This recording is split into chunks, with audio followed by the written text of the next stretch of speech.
Ang gabi sa ating lahat, panibagong araw, panibagong pag-asa. Ano nga ba ay PIO ba o yung at sa kanta, mga plaka natin? Diba? Ating usapan niya yung video, ba ang problem, ang kasa ba o ang LTO? Diba? Papadyo naman sa video, pag liwanag naman, LT na 15 days na release yung plaka nila kasi nasa batas po yan ang tanong kung talaga pag-uusapan at ang problema naman sa kasa is kung bakit na-hold mga plaka at panibigay tao. Isla alam may nakapag-say sa akin nakasama rin sa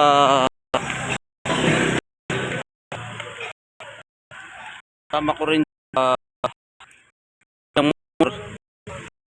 yung nila. Ito sabi nila natin.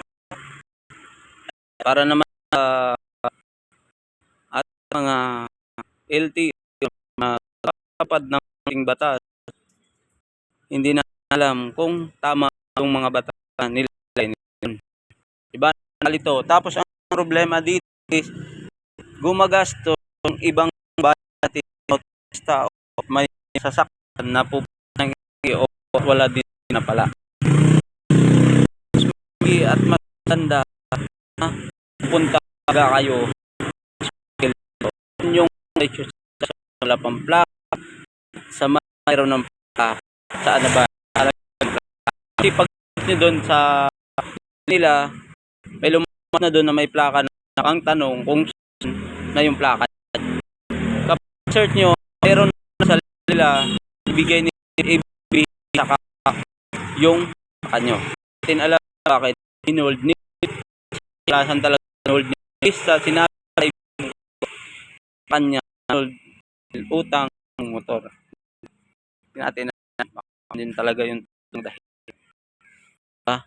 una tayo LTO now doon sa bat ng LTO na aking sana panood din social media laging sa Pinas sa LTO na tindi na release plaka po para akin at sa na-experience ko pututo na pipis isang malaking kalokohan alam mo kasi yung Indian ko na at syempre pumal sa kasa sabi naman sa wala talaga siyempre nag-ano ako puntahan ko na mismo at sila talaga pupuntahan natin sa yung kamo saan nawala nga ba o kita ba yung plaka diba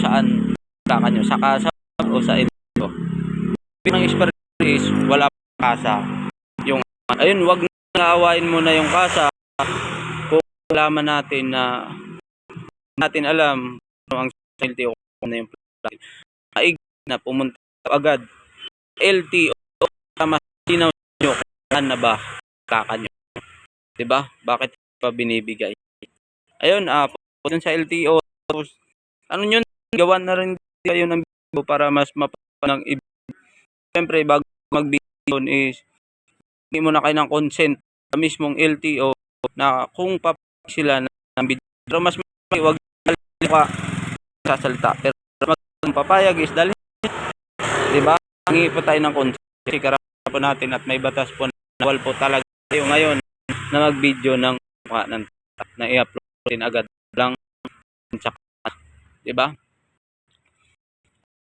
dalawa lang ang option na pag pumunta sa LTO ito yung halagang dalhin inyo yung OCR niya at tatandaan ko kung naka-add yung OCR sikanhan ng motor doon yung pupuntahan sa LTO yun ang problema natin layo ang gawin natin na video yan magtatanong po ako kung ano ang dapat gawin mga example bilhin motor sikanhan ano pa gawin at hindi nyo ayos paano pong pala yung nakapis pero ang advice ko kung saan alis yung nyo doon yung may kayo para hindi na punta kayo na pumunta mismo LTO kung saan ang address yung motor. Ang dadalhin is ORCR at saka ah, ORCR. Yun ang dadalhin para yun yung talaga nila. Ma-trace nila kung sino yung plaka na, di ba? Ayun. Pupunta ng LTO. Yun yung magagawin nyo. Huwag na muna pumunta sa hindi naman mabili yung gas nyo. Pero nakakao. Kasi mga iba na nakakahan ko is na-hold di ba? Pero baka sagot dyan, pumunta ng LTO, malaman mo kung naka-hold ba sa kasa yung plaka mo, saka ka gumawa ng yun. Pupuntahan mo doon at ipakita mo sa kanila na ito yung biningil ko. Mas maganda mag-joke talaga. Manghingi ng consent, wala namang problema do kung papayag sila.